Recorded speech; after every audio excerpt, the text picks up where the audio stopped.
Bien-aimés dans le Seigneur, bonsoir. Que la grâce et l'amour du divin Père soient avec chacun de vous ici présents.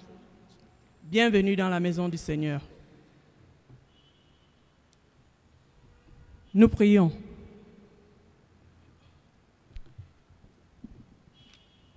Seigneur Dieu Tout-Puissant, qu'il est doux et agréable de se sentir aimé par toi. Oui, Père, ce matin encore, pour chacun de nous, ici présents, tu as renouvelé le souffle de vie et tu as conduit sûrement nos pas dans ton saint temple. Nous reconnaissons, Seigneur, que nous sommes pécheurs et que nous ne méritons pas ta miséricorde. C'est pour ça, Seigneur, que nous demandons ta clémence pour quelques actes qui t'auraient déplu de notre part. Seigneur, bien que nous sachions pécheurs, nous voulons tout de même venir devant toi pour te demander pardon. Te demander pardon, mais aussi pour te prier de continuer à être avec nous. Nous, ces personnes inutiles que nous sommes. Seigneur, ce soir encore, tes enfants sont réunis dans ta maison pour les enseignements que tu as permis qu'ils soient organisés dans la paroisse. Seigneur, bénis toutes les personnes qui sont là.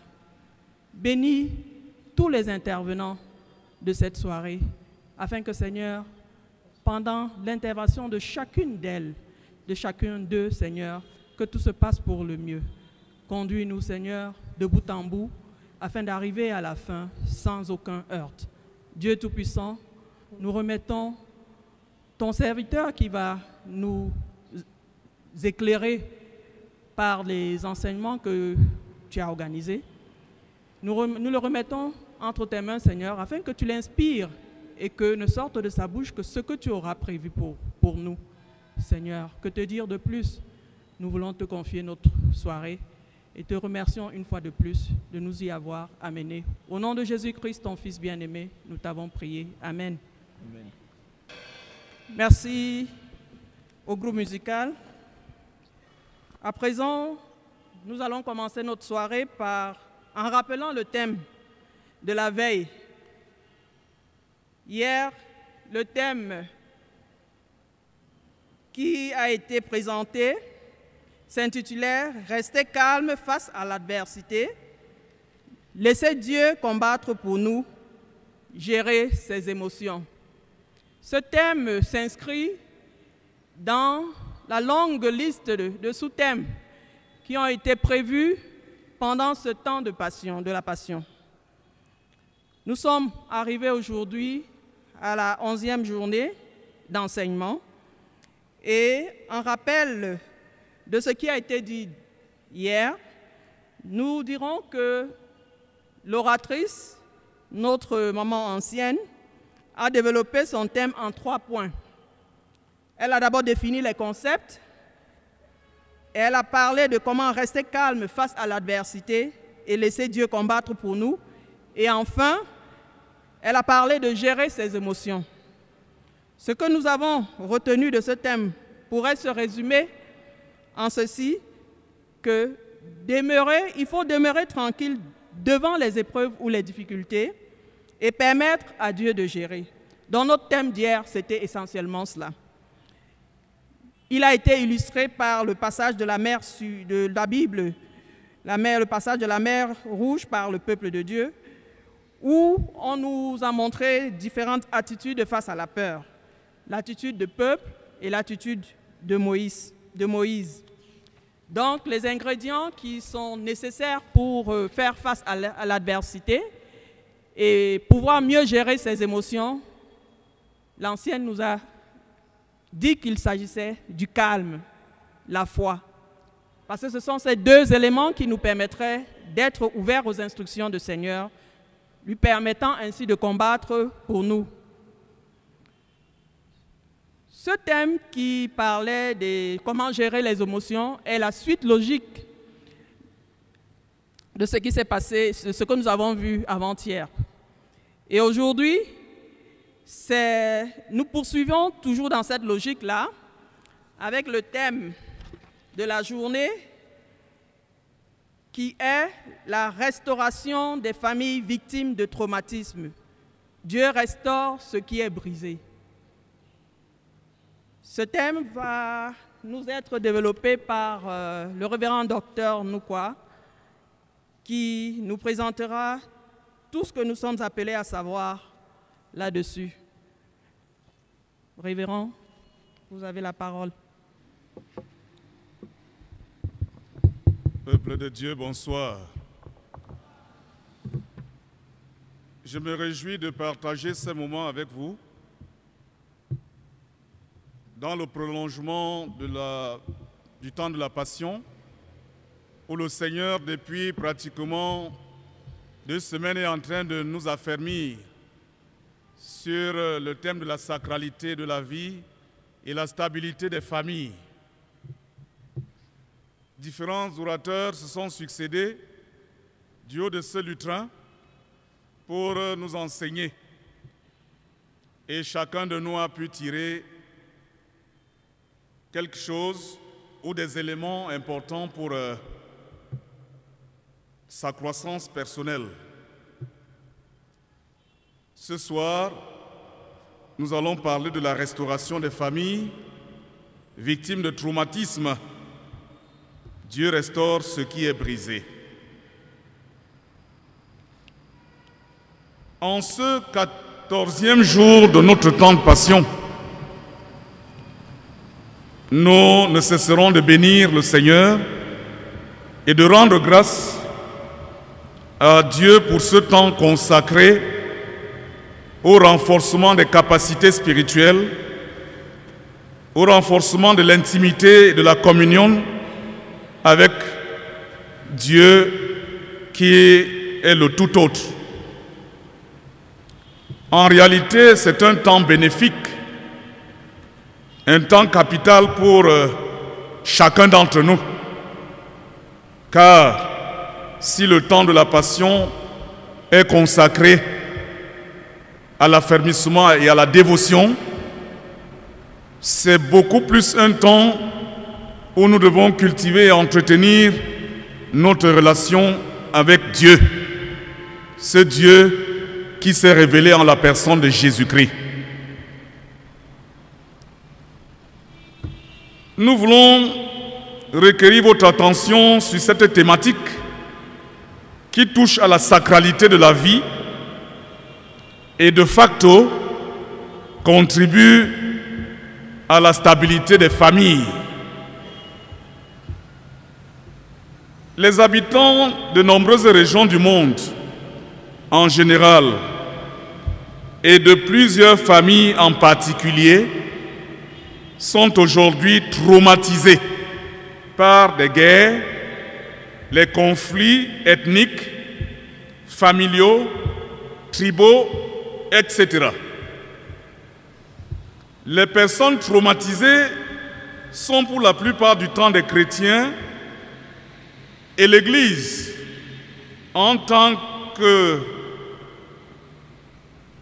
prolongement de la voie de l'Éternel, l'Église, en tant qu'entité spirituelle et sociale, avec une fonction thérapeutique, a pour devoir et responsabilité d'accompagner des membres traumatisés à retrouver leur équilibre psychologique, spirituel et même physiologique en vue d'une bonne stabilité.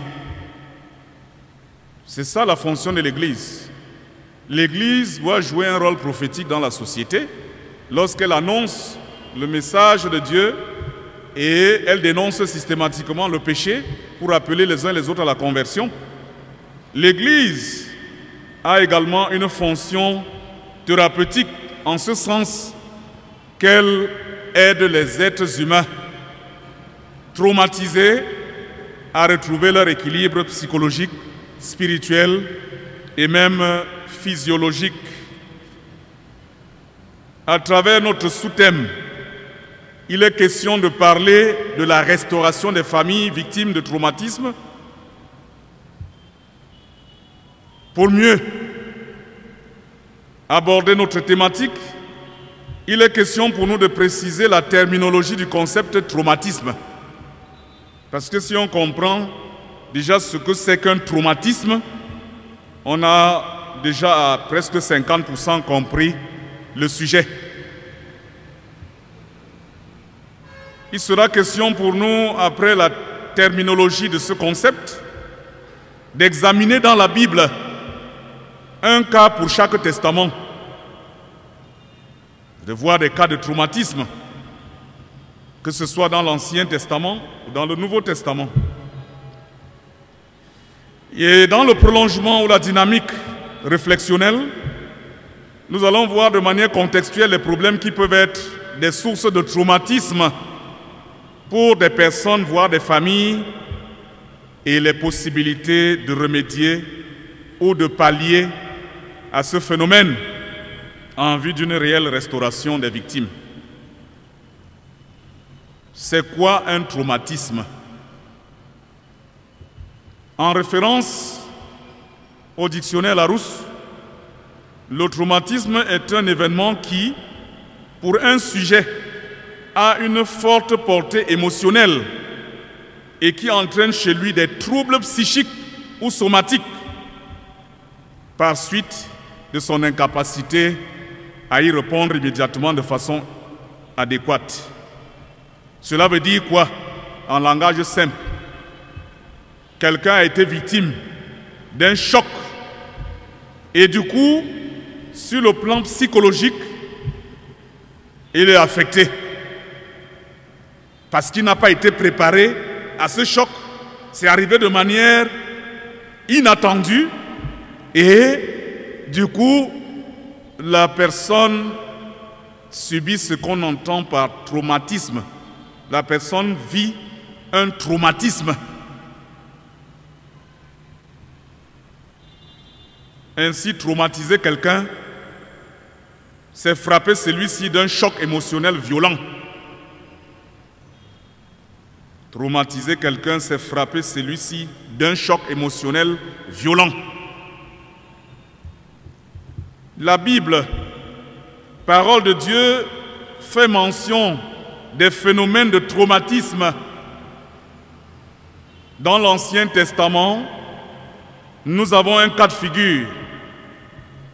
Il s'agit de l'histoire d'Amon, fils du roi David, selon le cœur de Dieu. Puisqu'on appelle David le roi selon le cœur de Dieu, c'est un roi qui a trouvé l'assentiment de Dieu. Et c'est pourquoi David est considéré comme étant le roi selon le cœur de Dieu. Suivons bien l'histoire. Amnon a violé sa sœur Tamar. On peut lire ceci dans 2 Samuel 13, versets 1 à 22. Amnon, l'un des fils de David, a violé sa sœur Tamar. Amnon, qui est fils du roi David, il allait hériter le trône de son père. C'était un prétendu successeur. Il était très beau. Il est tombé amoureux de sa demi-sœur Tamar, qui était vierge. Il l'aimait tellement que cela l'a rendu malade, tellement il avait de l'affection, de l'amour pour sa sœur, au point où ce dernier tombe malade. Il ne pouvait l'épouser. Son cousin a vu combien il était triste et lui a demandé « Qu'est-ce qui ne va pas? Pourquoi le fils d'un roi a-t-il l'air si déprimé chaque matin ?» Amnon lui dit « Je suis amoureux de Tamar. » Son cousin lui a proposé un plan pour résoudre son problème. « Retourne au lit et prétends que tu es malade. Quand ton père, monsieur le roi, David, viendra te voir, demande-lui que Tamar vienne te préparer de la nourriture. » Amnon a suivi à la lettre le conseil de son cousin. Le roi David a accepté d'envoyer Tamar pour s'occuper d'Amnon. Tamar est venue chez lui et a préparé la nourriture. Puis il lui a dit, maintenant, apporte la nourriture dans ma chambre à coucher et donne-moi à manger. Elle l'a fait. Mais comme elle lui donnait à manger, il l'a saisi et lui a dit avec exigence, viens, couche avec moi, ma sœur chérie. Elle lui a dit, non mon frère, ne sois pas stupide, ne me fais pas cela. Tu sais que c'est un sérieux crime de faire une telle chose en Israël. Où irai-je pour porter ma honte? S'il te plaît, parle-en au roi et il te laissera m'épouser. Mais un homme n'a pas voulu l'écouter et comme il était plus fort qu'elle, il l'a violée. Tout d'un coup, son amour s'est transformé en haine et il a haï encore plus qu'il l'avait aimé. Il lui dit avec colère, sors d'ici. Après avoir posé son acte, Tamar l'a supplié. Non, non, me rejeter maintenant serait un mal plus grand que celui que tu m'as déjà fait. Mais un homme a refusé de l'écouter.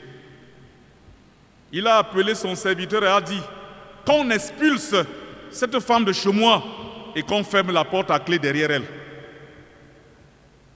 Tamar a déchiré sa robe et s'est couvert la tête de cendre pour montrer sa tristesse.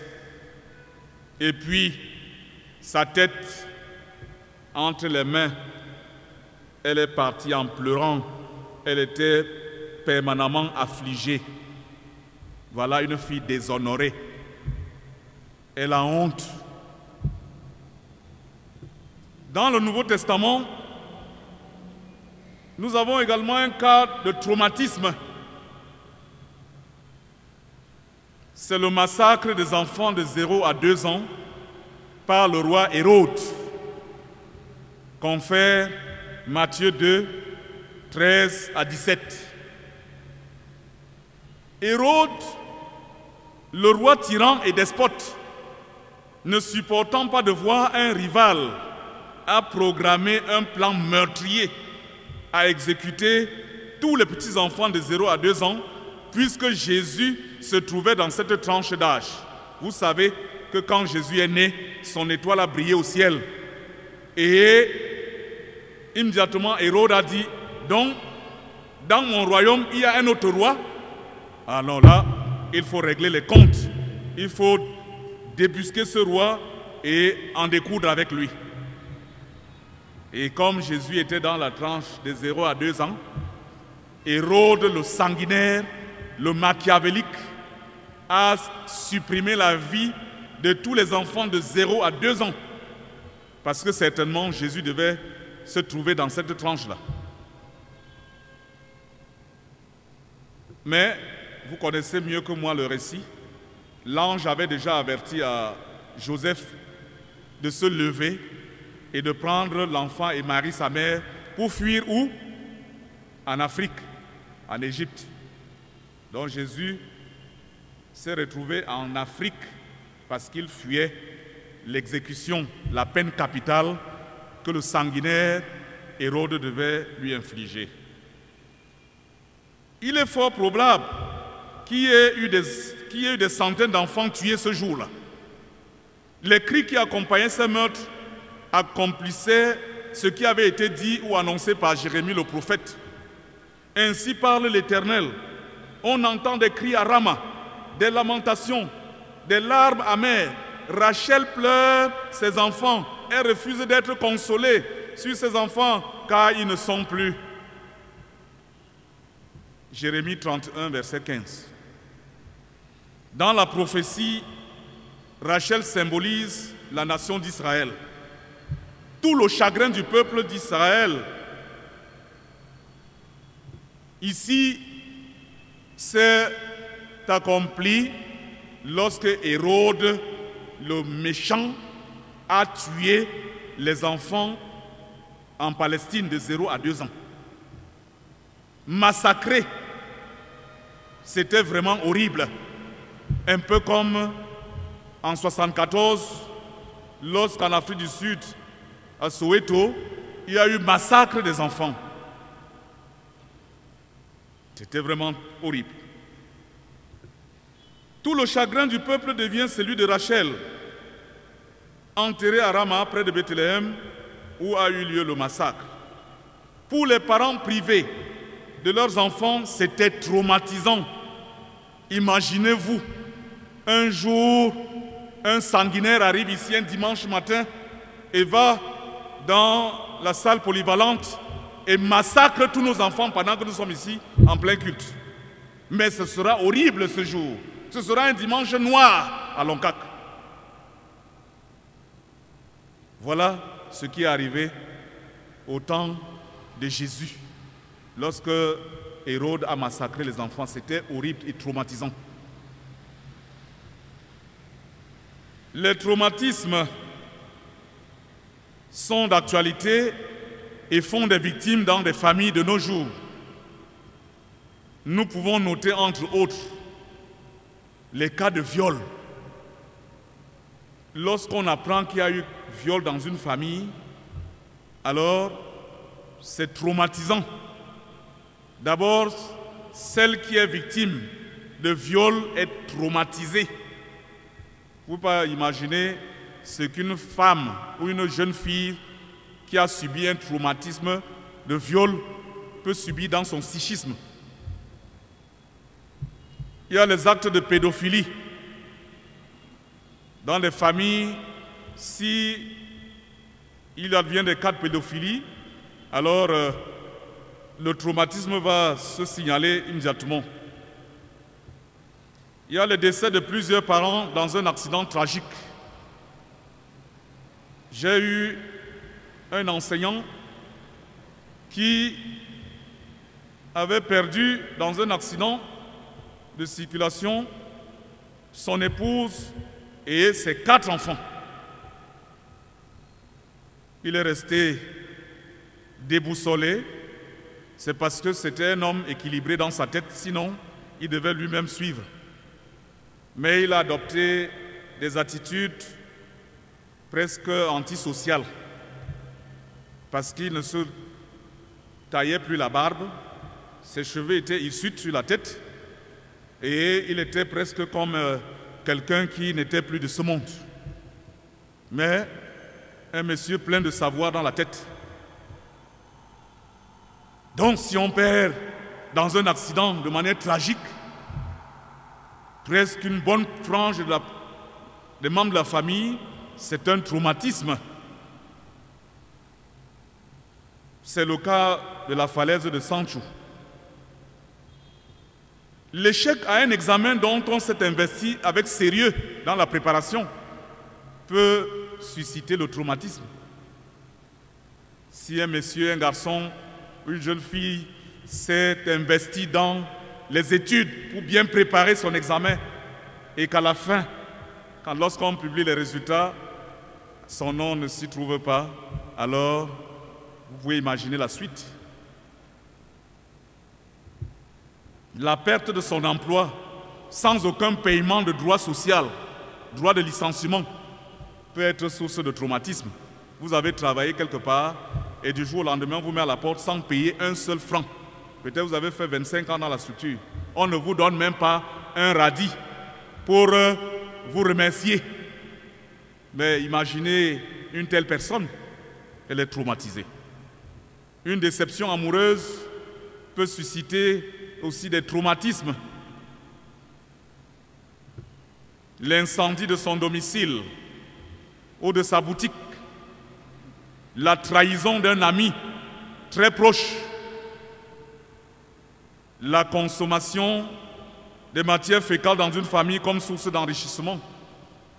Puisque le diable soumet des gens aujourd'hui à des conditions difficiles, au nom du pouvoir économique, le diable peut vous réduire en animal et vous dit de consommer vos propres sels pour qu'il vous donne un peu d'argent. Mais si vous avez ces conditions et vous voulez appliquer à toute la famille. Imaginez, il y en a qui seront déçus. Les enfants vont leur demander de prendre la cuillère et de se servir les sels à manger. Mais c'est horrible ça.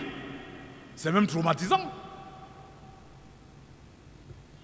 La sévérité excessive des parents qui traumatisent les enfants. Il y a des parents qui s'appellent Monsieur le Lion. Oh, Madame la Lionne est déjà arrivée. Quand maman est là, c'est Madame la Lionne. Tout le monde sous le lit. Si le père méchant, Monsieur le Lion est là. Dès qu'on sent même seulement sa silhouette, ou on voit la silhouette de son véhicule à distance, même si l'enfant était en train de s'amuser un peu là, allez. Et finalement, les enfants sont comme traumatisés. La découverte d'un des partenaires du couple, de l'appartenance du conjoint, de la conjointe, à un mouvement ésotérique. Si du jour au lendemain, vous vous rendez compte, vous n'aviez même jamais imaginé, mais vous vous rendez compte que votre époux est membre d'une association ésotérique, qu'est-ce que cela fera en vous, sinon un traumatisme? Vous aurez le dégoût même de la vie. Parce que, immédiatement, vous allez vous rendre en évidence que vous êtes dans les antres de Satan. Que vous êtes dans le royaume de Satan. Vous êtes entre les mains de celui qui peut vous livrer à tout moment. Parce que ce sont des groupes dangereux où la notion de sacrifice est très développée.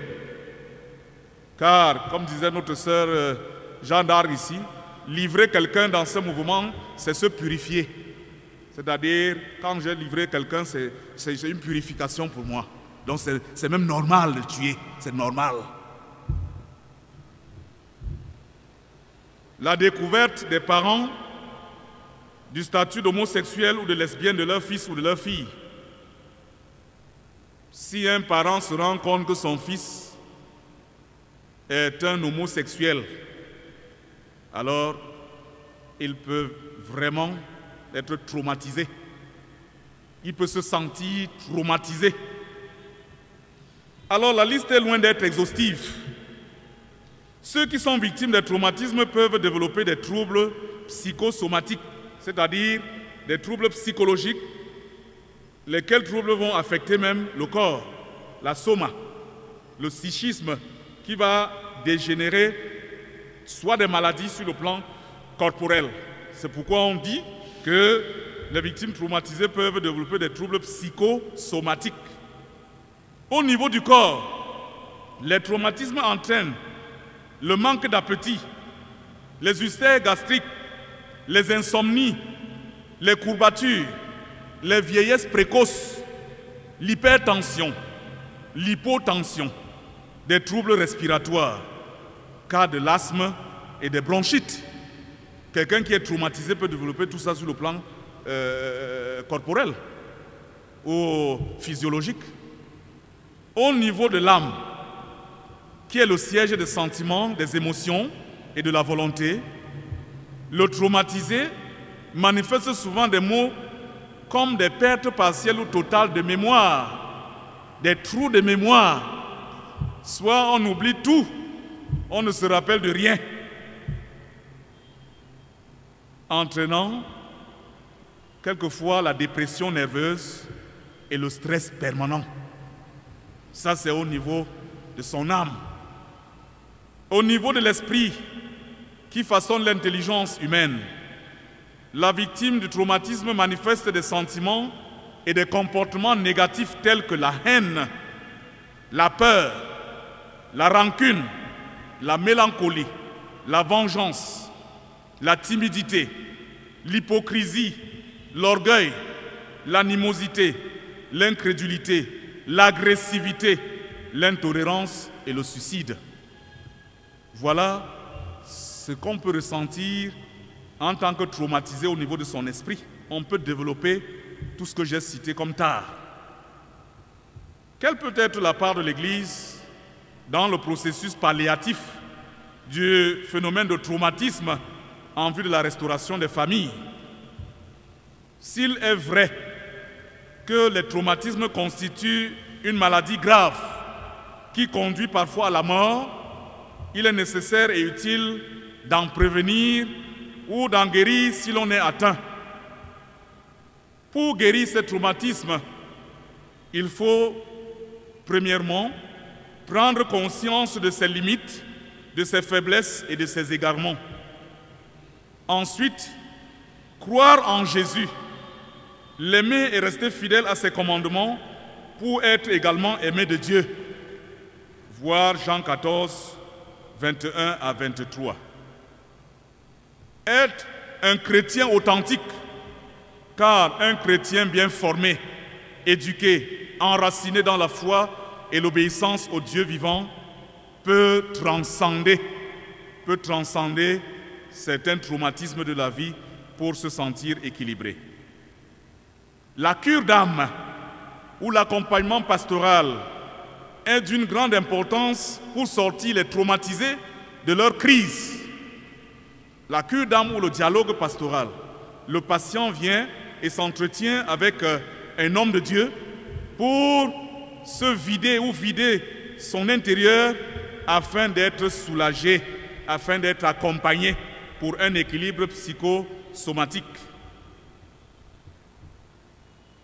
Cet accompagnement pastoral est motivé par l'amour de Dieu qu'il nous a témoigné en Jésus-Christ.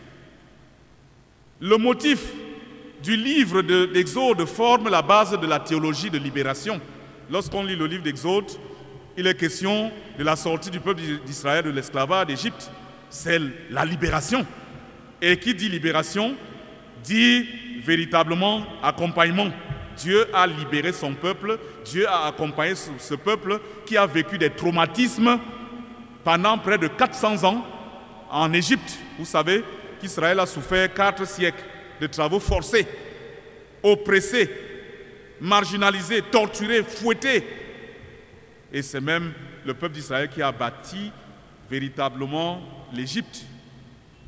Toutes les pyramides qui se trouvent en Égypte constituent l'œuvre des Israélites. Dieu voit avec compassion la souffrance de son peuple en Égypte et envoie Moïse pour le libérer. Jésus, tout au long de son ministère, s'est fait l'ami des pauvres et des marginalisés, comme nous le lisons dans le sermon sur la montagne, Matthieu 5, 1 à 12.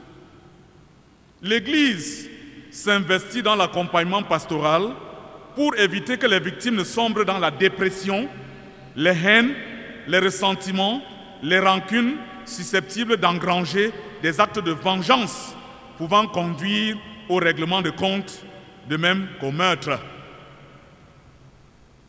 Vous savez, l'Église, j'ai dit dans mes propos liminaires, que l'Église a une fonction thérapeutique dans la société. L'Église a une fonction guérissante. Au-delà de prêcher l'Évangile, elle guérit les âmes en détresse. C'est la fonction de l'Église aussi. Vous pouvez imaginer, si l'Église n'existait pas, je pense que ce monde serait chaotique. Ce serait un monde en branle-bas. Parce que on verserait plus dans la loi de Talion. Tu m'as fait du mal, je te rends immédiatement.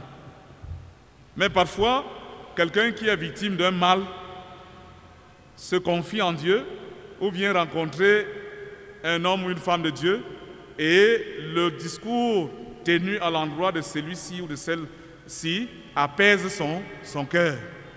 Et si on avait la propension de se venger, on se sent apaisé et on laisse les choses tomber. Voilà aussi le rôle de l'Église, pour dire que l'Église est tellement importante dans la société. Le travail d'accompagnement pastoral peut être fait à l'endroit des victimes de traumatisme en vue de la réconciliation, du pardon et de la paix.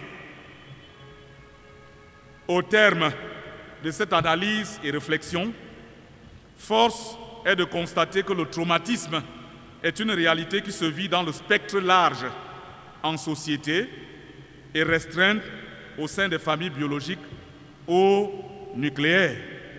Si on regarde un peu dans le spectre large, voyons le cas du nozo. du Septentrion où les gens ont perdu des êtres chers, des membres de famille décapités. On décapite ton enfant devant toi, on décapite ton mari avec la machette devant toi. C'est traumatisant. Ça, c'est sur le plan social, au sens large. Mais dans des familles, il y a également des cas de traumatisme, j'ai cité, des cas de traumatisme dont on peut vivre. À parcourir même les Saintes Écritures, nous avons les cas signalés de traumatisme dans l'Ancien ou le Nouveau Testament. Nous avons vu le cas d'Amon, Amon qui a violé sa sœur Tamar. Tamar a été traumatisée à cause de ce viol. Tous deux fils du roi David. Et dans le Nouveau Testament, avec le massacre des enfants de 0 à 2 ans par le tyran, despote et cruel, roi qu'on appelait Hérode, le sanguinaire, qui a tué les enfants de 0 à 2 ans parce qu'il estimait que Jésus, qui est né, son étoile a brillé, alors montrait qu'un rival se retrouvait dans son royaume. Ce mal social entraîne des troubles psychosomatiques. L'Église, dans sa fonction thérapeutique, se déploie à travers l'accompagnement pastoral, tant des victimes que des bourreaux.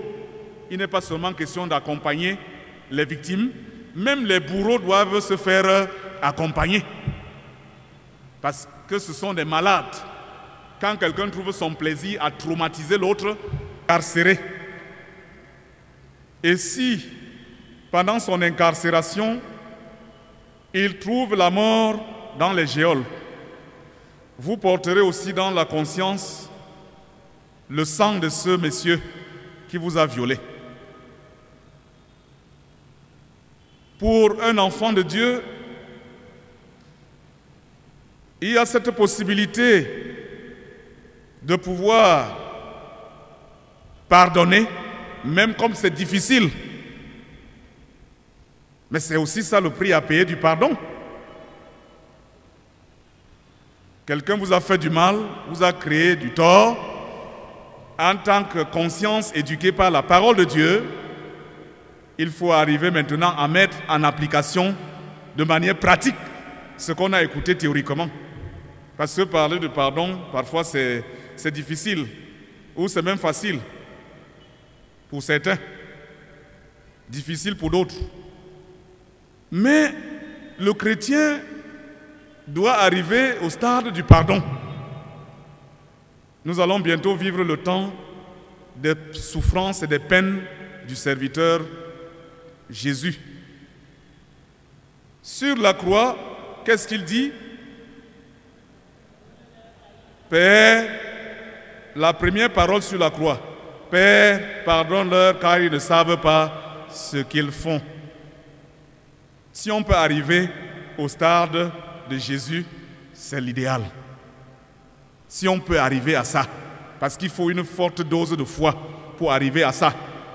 Parce qu'être violé, c'est humiliant. C'est humiliant. Mais si on peut arriver, on peut s'élever et ressembler un tout petit peu à Jésus en pardonnant à son bourreau, je crois que cette blessure, avec l'accompagnement des bien-aimés, peut être cicatrisée. Même si les séquelles resteront, mais la blessure peut être cicatrisée. Aller au commissariat, traîner en justice, nous y sommes aujourd'hui. L'Église est dans la tourmente parce que nous sommes allés au commissariat, nous sommes allés au tribunal. Voilà où nous nous retrouvons. Le commissariat a fait quoi alors? A tranché l'affaire de l'Église. César ne peut que juger et utiliser les méthodes répressives pour torturer ceux qui sont en infraction. Mais si on va torturer quelqu'un qui est en infraction, d'une manière consciente ou inconsciente, nous retombons dans la loi du talion. Œil pour œil, dent pour dent. Je me venge. Pourtant, si on pardonne, on peut se sentir libéré. Le pardon est une puissance qui libère. C'est le titre d'un ouvrage.